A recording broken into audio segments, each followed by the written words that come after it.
도 김포 의뢰 박상혁 의원입니다.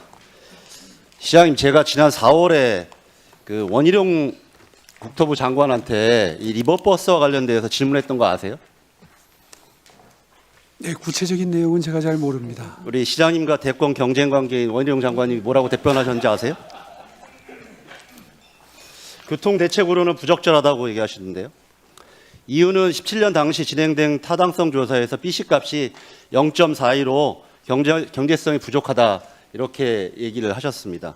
어떻게 생각하십니까? 글쎄요, 그거는 이제 어떤 형태로 사업을 설계하느냐에 따라서 많이 다를 수 있는데요. 제가 수치를 다 기억하진 못합니다만은 당시에는 그러니까 먼저 검토될 때에는 리버버스를 할 때 아마 그 도입하는 대수도 굉장히 적고 정거장 숫자도 적고 해서 지금하고는 완전히 틀거리가 다른 형태였던 제가 걸로 기억합니다. 혹시 그 타당성 보고서 다 읽어보셨습니까? 다 어제 읽지는 다 않고 읽어봤거든요. 요약한 내용을 제가 전체 좀 다 읽어봤는데, 그리고 얼마 전에 우리 행안위 국감하면서도 이 문제가 제기되니까 여기 해명 자료라고 하면서 설명 자료를 냈는데, 타당성 조사 없이도 이렇게 먼저 민간 사업자 선정하는 문제에 대해서 지적을 하니까 타당성 조사가 법적 의무 사항이 아니다 이렇게 설명 자료를 냈습니다. 네. 여기 보면 웃긴 게 민간 사업자 입장에서는 선박 도입 및 운영에 관한 많은 비용이 투자되기 때문에 뭐 이런 얘기들이 있습니다. 이렇게 많은 비용이 들어가는데 왜 사업 타당성 조사를 먼저 해야 되는 거 아닙니까? 동료 의원 여러분 안 그러세요? 좀 이따 얘기하겠지만 앞으로 세금으로 보전해야 되는데 타당성 조사를 먼저 해야 되는 거 아닐까요? 자, 시장님은 다르다고 했는데 뭐가 다릅니까? 당시 제가 기억하는 바로는 그 방금 전에 말씀드린 것처럼 정거장 숫자나 도입되는 리버버스의 숫자가 적거든요. 그러니까 오히려 정거장이 이번에 8개 한다고 하시는데 네. 정거장 숫자도 많이 늘어나고 그렇죠. 그렇기 때문에 200인승은 똑같아요. 네. 그렇기 때문에 더 많은 시설 비용이 들어가기 때문에 타당성 조사를 해야 되는 거고, 이름도 똑같을 뿐만 아니라 구조 자체가 똑같습니다. 제가 보면서 얘기할게요. 그럼 시장님, 현재 예상 수요나 타 대중교통의 혼잡도를 얼마나 완화하는지 아십니까? 예상 운항 수익과 결손액은 얼마 정도로 평가하세요? 글쎄요, 뭐 구체적인 숫자까지는 제가 다 기억하지 못합니다. 왜냐? 말씀을 못 하시는 게 지금 용역 중이기 때문에 그래요. 근거가 없습니다. 그렇게 말씀하실 답변할 그럼 근거가. 이렇게 여쭤볼게요. 의원님은 제가 제 질문 시간입니다. 지금 보면 공정표상에도 타당성 조사와 예산 편성이 동시에 이루어지고 있습니다. 아주 기이한, 저희가 국토부에 많은 사업들 검토하지만 이런 거 처음 보는데요. 선착장 정보 확보 정비나 주변 지역도 함께 정비하고 있습니다. 이렇게 추후에 얘기하겠지만 나중에 민간 사업자에게 많이 보존해 줘야 되고 예산을 수립해야 되는데 타당성 조사 없이 이렇게 민간 사업자 선정하고 MOU 체결하고 하는 굉장히 기이한 비정상적인 사업 방식이라고 생각을 하고요. 여기에 지금 현재 보니까 제가 서면 질의에 얼마 정도 총사업비가 들 거냐 그랬더니 212억 얘기했습니다. 요역비 4억 빼고 208억 정도 얘기하셨는데 17년 당시에요. 정거장 3개 하는데 보시는 것처럼 120억 얘기했습니다. 타당성이. 근데 지금 2023년에 8개 정거장을 하게 되면 단순 계산만 해도 한 400억, 물가 상승치 하면 400억 정도 됩니다. 그런데 저에게 보내준 서면 답변서에 208억 정도면 된다고 합니다. 이게 말이 되는 것 같습니까? 글쎄요, 제가 생각하기에는 이건 민간 투자 사업이지 않습니까? 아니, 이거는 이 선착장은 서울시가 다 해당하는 그러니까 거예요. 선착장을 저희들이 조성하고 그러니까요. 그게 208억이라고 얘기해요. 그 당시에 3개 하는데 120억이라고 했는데 6년 전에. 그런데 이게 지금 208억이라고 하는 게 답변서한테 저 온 거예요. 이게 타당한 겁니까? 자, 모르겠습니다. 글쎄요, 그렇게 지금 저기 넘어가 보시면 김포 아라간문에 설치한다고 합니다. 저기 국정원, 제가 보니까 국정원하고는 주고받는 공문이 없다고 하는데 저 아라간문은 보시는 것처럼 국정원이 관리 감독을 하고 있습니다. 그리고 이 많은 시민들이 저 주변에는, 왜냐하면 강서구 주민들은 5호선이나 9호선을 타기 때문에 이것을 탈 리가 없어요. 저 주변에 아무도 안 삽니다. 제가 평생을 50년 동안 살았기 때문에 저하고 논쟁하실 일은 없고요. 그러면은 김포 시민들인데 김포도 한참 멀어요. 제가 어제도 차 갖고도 가봤습니다. 이런 사람들이 아침에 자전거 타고 와가지고 겨울에 정장 입고 와서 자전거 타고 오거나 아니면 버스 몇 대로 와가지고 저기에 199명이 탑승한다라는 게 상식적으로 가능할까요? 그리고 2017년 당시에도 이 리버버스를 탈 용의가 있는 사람이 요금대를 물어봤어요. 2,000원이라고 그랬습니다. 2,000원. 그때 몇 명 정도 탄다고 하셨는지 알아요? 2,000원일 경우에 한해서 18명 탄다고 했습니다. 그런데 이런 사업을 왜 하고 있는 건지 알 수 없고, 또 아시는 것처럼 한강 유람설은 저쪽 잠수교 때문에 강남 쪽으로 넘어가지도 못해요. 올 수 있는 곳은 저 김포 시민들이 결국 당산이나 여의도밖에 없습니다. 여의도 나루에서 지하철역까지 얼마나 멉니까? 상식적으로 생각해 보세요. 자, 더 뭐가 보겠습니다. 또 얼마나 현실성이 떨어지냐면요.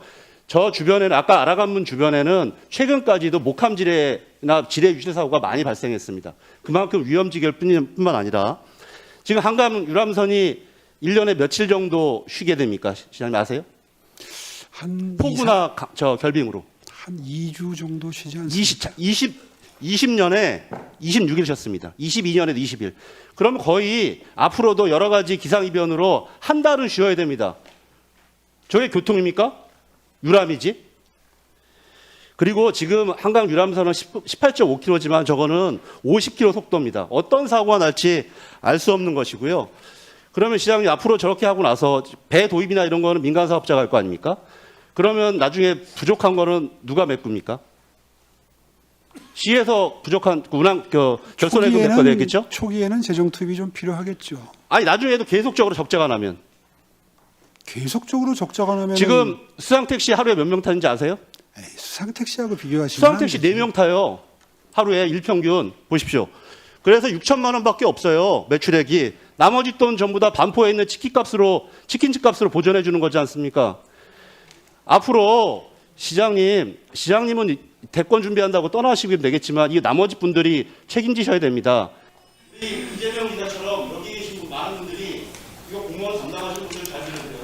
대행이나 직권남용으로 이거 조사 안 받는다고 감사원에서 안 받는다고 어떻게 보장하실 거예요? 별 걱정을 다 하시네요. 시장님이 다뤄주셨는데요. 김포시하고 유일한 공무를 하셨어요. 여기 보니까 김포시에서 관할이니까 총착장은 김포시 예산으로 24년도에 반영해달라고 하셨는데 지금 아까 말한 것처럼 거기 아라간문 김포시에 선착장하게 되면 김포시 예산으로 책정해야 되는 겁니다. 설치해야 되는 겁니까? 위원장님 답변을 좀 드려도 되겠습니까? 네, 위원님. 예, 아니, 시간이 지났기 때문에요. 아니 위원님한테 지금 말씀하신 게 많으니까 차근차근 하나씩 답변 드리겠습니다. 아니 여러 가지 말씀을 하셔놓고 답변할 기회를 안 주시면 곤란하니까 일단 자꾸 아까 국정원과 협의가 됐느냐 그러시는데 이런 일반적인 시설이나 운영 변경 시에 국정원이 협의 대상이라고는 보지 않습니다. 그러니까 국정원이 거기를 물론 국가 중요 시설이니까 더군다나 바닷가에 있는 시설이니까 국정원이 관심을 가져야 되겠죠. 그러나 이런 시설을 하는 거를 국정원과 협의해야 된다는 얘기는 저는 처음 들어봤습니다. 자, 그러면 그렇게 하고요. 이렇게 말씀드릴게요. 저는 전반적으로 지금 의원님의 질의하시는 내용을 보니까 이걸 반대하시는 입장이신 것 같은데 자, 말씀 많이 자, 하셨으니까 위원님 조금 계속 만약 들어주시죠. 질의를 할 것 같으면 추가 질의 때 하시고 만약 답변만 시장님 거 질의한 내용에 대한 답변을 들으실 것 같으면 답변 예 알겠습니다. 그러니까 지금 박상혁 위원님이 질의를 많이 하셨기 때문에 거기에 맞춰서 시장님께서 답변해 주시는 걸로 종료를 하도록 길게 하겠습니다. 답변 드릴 생각 없습니다. 네. 이 사업을 통해서 김포 시민들이 이익을 얻는 부분이 있다면 김포시도 함께 투자를 해야 되겠지만 지금 저희들이 준비한 사업 구조상 김포시는 크게 투자하는 게 없습니다. 그러니까 만약에 이 사업이 성공을 해서 김포 시민들이 출퇴근 시에 이 교통수단을 많이 이용하게 되신다면 별 투자하는 것 없이 김포시는 많은 편익을 제공받는 셈이 됩니다. 그런데 굳이 이 의원님께서 이렇게 목청을 높이셔서 이걸 반대한다는 취지의 말씀을 하시는 걸 저는 근본적으로 이해하기 힘듭니다. 왜 김포시만 탑니까? 서울 시민들은 안 탑니다. 말씀드리잖아요, 지금. 그러니까 김포시를 지역구로 하시는 의원님이 반대하는 건 저는 쉽게 이해가 안 간다는 말씀을 드리는 거고요. 저희는 김포시에 부담 드리는 게 별로 없다고 생각을 해요. 또 한 가지, 김포시가 도와주시는 부분은 지금 뭐 굉장히 지리적으로 떨어져 있다 이런 말씀도 아까 많은 말씀을 하시는 중에 말씀을 하셨는데 그 부분에 대해서 어떻게 연계 교통수단을 만들어서 이 이용을 활성화할지에 대한 논의는 김포시와 하고 있습니다. 그렇게 해서 충분히 전 아까 다른 기후 변화에 대해서도 티끌모아 태산이다 뭐 이런 말씀도 드렸는데 의원님 한번 생각해 보십시오. 지난번에 김포 골드라인이 뭐 골병 라인이다 지나치게 혼잡도가 높다 그럴 때 버스 중앙차선 개조해드리고 도와드린 것도 다 서울시가 해드린 겁니다. 예? 아니 이거 서울시가 해드린 자, 거예요. 시장님 지금은 답변만 하시고요. 그러니까 아니, 서로 그래서- 이야기를 하시려고 그러면 보충 질의 때 해주시고 근데 그냥 답변만 간단하게 답변 해주시면 드리는 과정이 답변만 필요해서 인용을 하는 거예요. 그런데 네, 네. 그게 그때 직후에는 조금 효과가 있는 것처럼 보였지만 그 이후에 그렇게 크게 김포 시민들께 편익이 제공됐다고 보여지지 않거든요. 이건 무슨 말씀이냐 하면 할 수 있는 건 다 해야 된다는 겁니다.